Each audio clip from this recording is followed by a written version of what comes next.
Hello everyone, my name's Dr. Tina Gornall and I'm a teacher of forensic science at the University of Central Lancashire.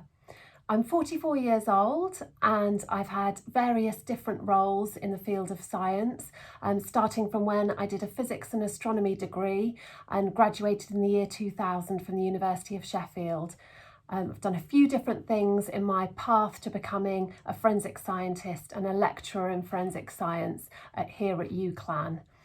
Hopefully this video can help explain a little bit about how transferable a science degree can be, and it can take you into many different exciting roles.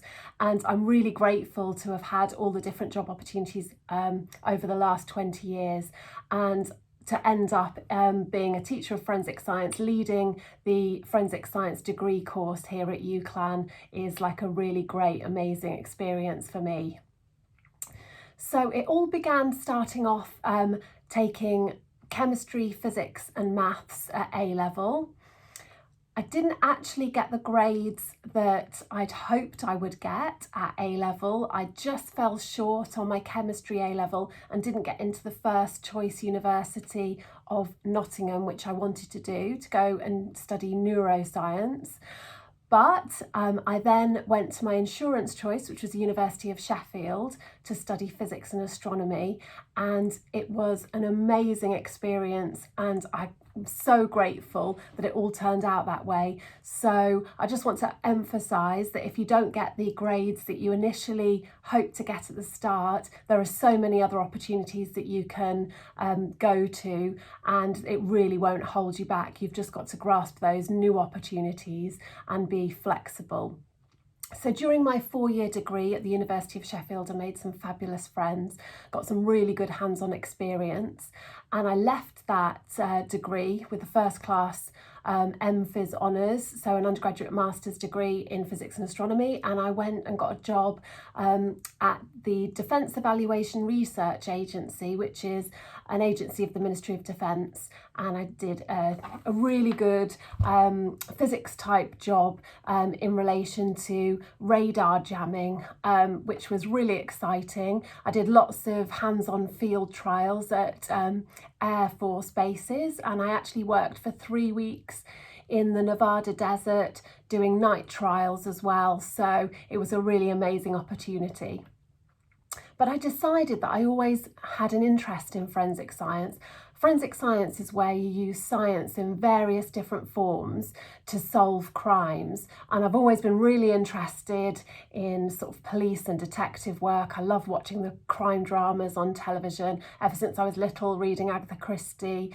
I've read loads of those types of books. So when the opportunity arose to do a research master's in an area of forensic science, I relocated and I did a research project, a year-long research project, analysing different types of paint evidence. I know that might not sound particularly exciting, but what it actually taught me to do was use various different techniques such as chromatography and spectroscopy to be able to distinguish between different samples. So if you can imagine lots of different white paint samples that to the naked eye all look very identical, you wouldn't really be able to determine whether one of those had come from a particular crime scene. But if you know how to analyse the different paint samples, you can see that there are very slight differences in the way that they're made, the different elements that are used within them.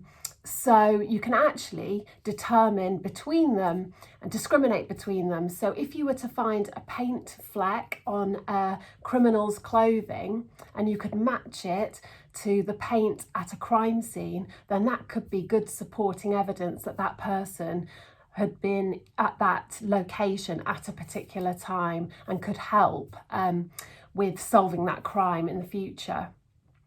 So that type of analytical techniques can actually be used on lots of different types of trace forensic evidence, such as soil and various other things. So it's actually a really good way of forensic scientists being able to look at any evidence that have been recovered from a crime scene and compare it to evidence that they might recover from a suspect to see whether that suspect has been in contact with that area.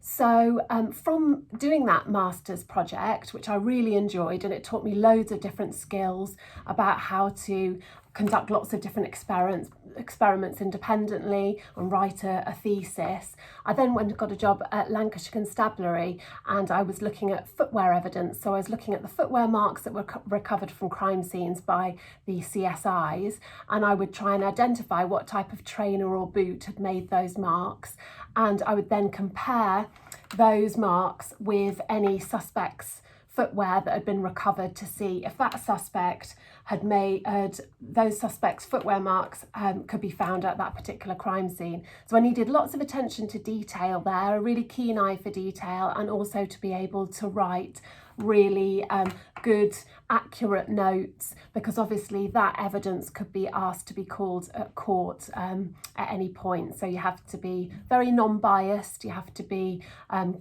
very focused on what you're doing, and it taught me a lot. So since then, I went on and got a job as an accident investigator, which I found really fascinating because it really linked physics with forensic science. So we're talking about road traffic accidents, so the speed and direction of the vehicles, looking at the sort of damage that the vehicles sustained, trying to work out what accelerations were involved and whether the accident was actually as reported by the witnesses at the time, or whether there was any possible fraud going on. So that was really interesting. But then, because I'd really enjoyed my master's project, I went back to university and did a PhD, and I was actually looking at recycling plastic, which is obviously a really big global problem. And you might think that that doesn't sound very related to what I have done up to that point, but it really was, because it was using all the different analytical techniques that I'd learnt in my paint analysis project, and I was just applying them to a different type of material, and this time it was plastic, and seeing how we could break down plastics at different temperatures. And that led me to my role as a lecturer in forensic science, and I absolutely love teaching the students all about the different ways that science can help to solve crimes, whether it's trying to enhance evidence that you can't see at a crime scene, so possibly using different fingerprint powders that fluoresce under different types of light to make a latent fingerprint visible, or whether it's using an electrostatic technique to lift footwear marks in dust. There are so many endless different ways that science and physics and biology and chemistry all play their part in the solving of crime, and that's why I love my job. So I really hope you found this video useful, and hope to see you soon. Bye.